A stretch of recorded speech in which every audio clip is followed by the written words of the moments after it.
तो हेलो नमस्कार गाइस। तो आज हम बात करेंगे one of the extremely talented and passionated Indian film maker की, जिनका नाम है संदीप रेड्डी वांगा, जिन्होंने अब तक 3 मूवीज डायरेक्ट की है, अर्जुन रेड्डी, कबीर सिंह एंड एनिमल। और तीनों की तीनों मूवीज ब्लॉकबस्टर है और इनका सक्सेस रेट 100% है। फिलहाल इंडिया के टॉप लेवल डायरेक्टर की लिस्ट में उनका नाम आता है। लोकेश कनगराज हो जाए, एस राजामौली हो जाए, प्रशांत नील हो जाए, संजय लीला भंसाली हो जाए, इन जैसे डायरेक्टर्स की लिस्ट में संदीप रेड्डी वांगा का नाम भी जुड़ चुका है, क्योंकि उन्होंने प्रूव कर दिया है कि पैशन, लगन और कन्विक्शन के साथ अगर मूवी बनाओ तो मूवी ऑडियंस देखेंगे एंड उन मूवीज के जरिए आप लोगों के दिल में जगह भी कर सकते हो। तो आज हम संदीप रेड्डी वांगा के बारे में बात करेंगे कि उन्होंने 3 फिल्मों से ही इंडिया में एक ऐसी जगह पे अपना नाम बना लिया है। 15-20 फिल्म डायरेक्ट करने के बाद भी लोग जाके वहां तक नहीं पहुंच पाते जो संदीप रेड्डी वांगा ने कुछ ही सालों में कर दिया है। तो आज हम जानने की कोशिश करेंगे कि उनके सक्सेस के पीछे का रीजन क्या है, उनके फिल्म मेकिंग के पीछे का राज क्या है और उनके हर मूवीज इतना ज्यादा लोगों को पसंद क्यों आ रहा है। जब से मैंने अर्जुन रेड्डी देखा था उसके बाद से ही मैंने संदीप रेड्डी वांगा का बहुत सारा इंटरव्यू देखा है, ठीक है। तो उन इंटरव्यूज में से ही मैंने कुछ आंसर ढूंढ के निकाला है कि संदीप रेड्डी वांगा की फिल्म मेकिंग का क्राफ्ट, संदीप रेड्डी वांगा किस तरह से कन्विक्शन से मूवीज बनाते हैं एंड संदीप रेड्डी वांगा के सक्सेस के पीछे का राज। तो आज हम बात करेंगे 5 रूल्स ऑफ संदीप रेड्डी वांगा। संदीप रेड्डी वांगा के सक्सेस के पीछे का 5 रीजन के बारे में आज हम बात करेंगे। तो चलो यार, लेट्स टॉक अबाउट वांगाइज्म। तो अभी हम बात करेंगे उनके सक्सेस के पीछे के 5 रीजन के बारे में और संदीप रेड्डी वांगा के सक्सेस के पीछे का 5 रूल के बारे में बात करेंगे। तो उन्हीं को एक साथ बताने जा रहा हूँ।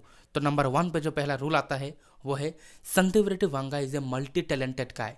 मतलब संदीप रेड्डी वांगा इंडिया के शायद पहले ऐसे डायरेक्टर होंगे जो अपने फिल्मों को खुद लिखते हैं, खुद डायरेक्ट करते हैं, उनके डायलॉग्स भी खुद लिखते हैं, उनके कैरेक्टर्स को डेवलप भी वो खुद करते हैं एंड मूवी को एडिट भी वो खुद करते हैं। एंड बहुत सारे वीडियोस में हमने ऐसा भी देखा है कि संदीप रेड्डी वांगा म्यूजिक डायरेक्टर्स के साथ बैठ के मूवी के साउंड भी डिजाइन करते हैं। मतलब संदीप रेड्डी वांगा जो है अपने मूवीज के साथ 200% जुड़े हुए रहते हैं। मतलब संदीप रेड्डी वांगा सिर्फ डायरेक्टर ही नहीं है, वो फिल्मों के सारे डिपार्टमेंट के साथ कहीं ना कहीं जुड़ा हुआ रहता है। इसी से हमें पता चलता है कि Sandeep Reddy Vanga is a very passionated guy and Sandeep Reddy Vanga अपनी फिल्मों के लेके बहुत ही ज्यादा सेंसिटिव है। इसीलिए संदीप रेड्डी वांगा की फिल्मों के बारे में अगर कोई क्रिटिसाइज करे तो बिल्कुल भी वो ये बात सहन नहीं कर पाते और उनको रिप्लाई देने लगते हैं। तो ये जो है वो उनका पर्सनल मैटर है। इसी से हमें पता चलता है कि संदीप रेड्डी वांगा अपनी फिल्मों को सिर्फ और सिर्फ एक मनी मेकिंग प्रोडक्ट की तरह नहीं देखते, वो अपनी फिल्मों को एक आर्ट की तरह देखते हैं, वो अपनी फिल्मों को अपनी सोल से बनाते हैं। तो ये तो था पहला रूल संदीप रेड्डी वांगा का। नंबर 2 पर जो रूल आता है वो है संदीप रेड्डी वांगा किसी भी रूल को नहीं मानते।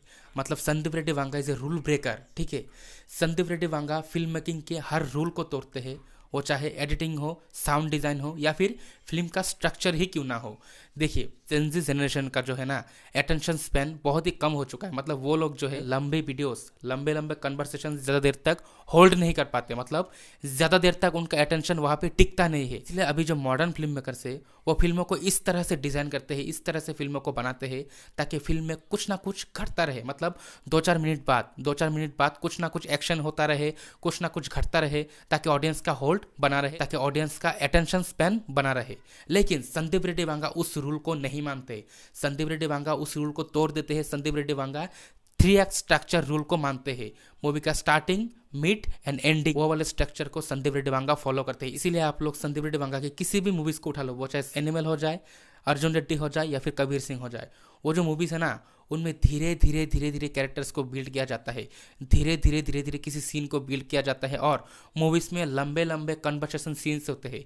मूवीज़ में बहुत ही high level, high octane dramatic scene होते हैं जो आजकल के ज़्यादातर फिल्मों में देखने को हमें नहीं मिलता।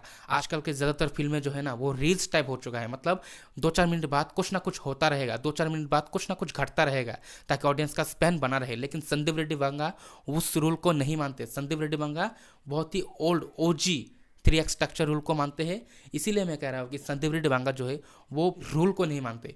वो चाहे साउंड डिज़ाइन हो जाए, वो साउंड को भी इस तरह से डिज़ाइन करते हैं जो रूल्स के अंदर नहीं आता। मतलब रूल्स को तोड़ के वो साउंड डिज़ाइन करते हैं, ठीक है। संदीप रेड्डी वांगा के राइटिंग में भी हमें ये देखने को मिलता है कि वो किसी रूल्स को नहीं मानते। वो इस चीज़ को दिमाग में रख के फिल्म नहीं बनाते कि 2-4 लोग क्या सोचेंगे, 2-4 लोग फिल्में देखेंगे या नहीं देखेंगे। उनको जो अच्छा लगता है, वो जो लिखते हैं, वो जो दिखाना चाहते हैं, वो हमें वही चीज़ दिखाते हैं। इसीलिए मैं कह रहा हूँ कि संदीप रेड्डी वांगा किसी भी रूल को नहीं मानते।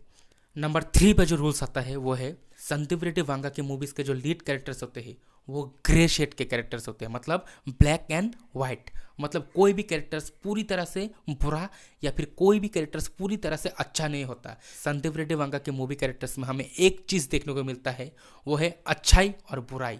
ठीक है, मतलब संदीप रेड्डी वांगा का कोई भी लीड कैरेक्टर उठा लो, वो चाहे कबीर सिंह हो जाए, अर्जुन रेड्डी हो जाए या फिर रणविजय सिंह बलवीर हो जाए, ठीक है, वो सारे के सारे कैरेक्टर्स जो है उनके अंदर अच्छाई भी है and at the same time बुराई भी है।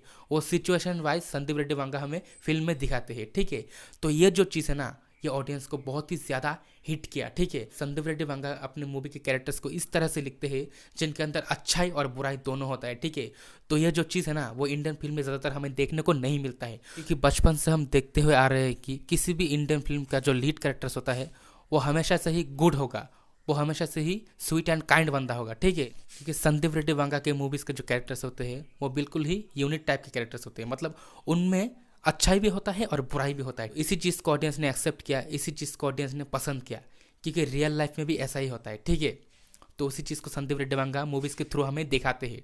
ठीक है, कि कैरेक्टर्स हमेशा अच्छा या फिर बुरा होता है, कोई भी इंसान हमेशा अच्छा नहीं हो सकता, कोई भी इंसान हमेशा बुरा नहीं हो सकता। ठीक, संदीप रेड्डी वांगा जो है ना, वो मेल ईगो को कहीं ना कहीं ग्लोरीफाई करते हैं। ठीक है, तो यही जो चीज़ है ना, ऑडियंस को कहीं ना कहीं थोड़ा बहुत पसंद भी आता है और पसंद आ रहा है। ठीक, चौथा जो रीज़न है वो है संदीप रेड्डी वांगा अपने मूवीज़ में कुछ ऐसे सीन्स लिखते हैं, उनको डिज़ाइन करते हैं एंड हमारे सामने प्रेजेंट करते हैं जो इससे पहले हमने किसी इंडियन फिल्म में एक्सपेक्ट भी नहीं किया था एंड हमने कभी देखा भी नहीं था। वही चीज़ संदीप रेड्डी वांगा ऑडियंस को दिखाते हैं एंड ऑडियंस शॉक्ड हो जाता है वो सीन्स देख के।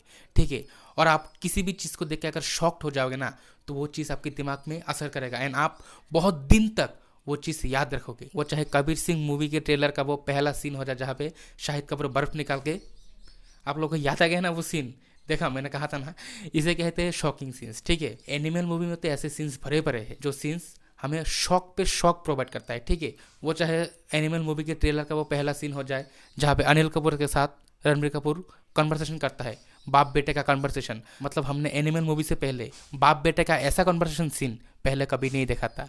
ठीक है, तो संदीप रेड्डी वांगा जो है वो कुछ ऐसे सीन्स डिज़ाइन करते हैं जो इंडियन ऑडियंस ने पहले कभी नहीं देखा था। ठीक है, तो यही चीज़ जो है ना, वो ऑडियंस के दिल को भा रहा है एंड ऑडियंस इस चीज़ को पसंद भी कर रहे हैं कि संदीप रेड्डी वांगा के मूवीज़ का कास्टिंग देखो ना आप लोग, मतलब किस लेवल के कास्टिंग करते हैं वो चाहे शाहिद कपूर हो जाए या फिर रणबीर कपूर हो जाए, मतलब उनके करियर के स्टार्टिंग से लेकर अब तक हमने इन दोनों एक्टर्स को किस तरह की मूवीज़ में एक्टिंग करते हुए देखा है।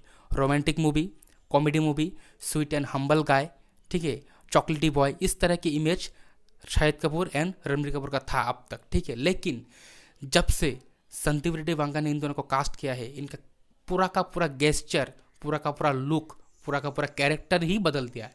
ठीक है, इन मूवीज़ में अब हमने शाहिद कपूर को पहले कभी इस तरह का कैरेक्टर प्ले करते हुए नहीं देखा था जैसा कैरेक्टर उन्हें कबीर सिंह में मिला था। ठीक है, मतलब रणबीर कपूर को तो हमने कभी इमेजिन भी नहीं किया था कि वो इस तरह के कैरेक्टर करेंगे कभी, जो कैरेक्टर हमें एनिमल मूवी में देखने को मिलता है, रणविजय सिंह बलबीर का कैरेक्टर। मतलब संदीप रेड्डी वांगा की मूवीज़ में वो शॉक वैल्यू, उनकी मूवीज़ का कास्टिंग, यही जो चीज़ है ना, यही यूनिकनेस है, मतलब यही चीज़ें हमने कभी एक्सपेक्ट भी नहीं किया था किसी इंडियन फिल्म मेकर से। तो यही तो थे चौथा रीज़न उनके फिल्म के ब्लॉकबस्टर होने का एंड संदीप रेड्डी वांगा का चौथा रूल। ठीक है, पांचवा and final rule of Sandeep Reddy Vanga, ठीक है, वो है संदीप रेड्डी वांगा अपने ऑडियंस को बहुत ही सीरियसली लेते हैं।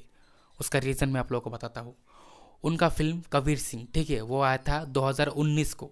ठीक है, उसके ऑलमोस्ट 5 साल बाद जाके 2023 के 1 दिसंबर को एनिमल रिलीज़ हुआ था।